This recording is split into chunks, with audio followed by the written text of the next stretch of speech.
Hello everyone, अण्णांचं लग्न झालं आणि आम्ही 24 तारखेला आलो हरिहरेश्वरला दर्शनासाठी. 3 जण, मी सचिन आणि दर्श, आणि बरेचसे व्हिडिओ माझे राहिले होते. बऱ्याचशा अडचणी दुःख आले त्याच्यात, मी सगळं राहूनच गेलेले. मी आता ओमान लिहून हे सगळे एडिट करते आणि अपलोड करत आहे.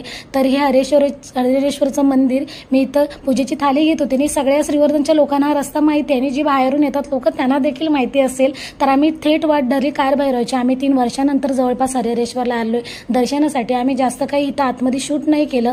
चांगल्यारीत्या आम्ही दर्शन घेतलं. गर्दी खूप होती कारण रविवारचा दिवस होता. ही टुरिस्ट लोक बरीचशी आली होती फिरण्यासाठी. त्यांना दर्शनी सगळ्यांना हाय केलं आणि आम्ही पुढे गेलो आणि अथांग समुद्र होता आणि आकाशात पूर्णपणे काळे काळे ढग साचलेले होते. वातावरण शांत कारण पावसाळ्याचा टाइम आहे. खाली उतरू नव्हतं शकत कारण समुद्राला खूप पाणी होतं, खूप भरती होती. त्याच्यामुळे दर्शला म्हटलं खाली उतरायचं नाही, इथूनच बघायचं, जास्त आगाऊपणा नको.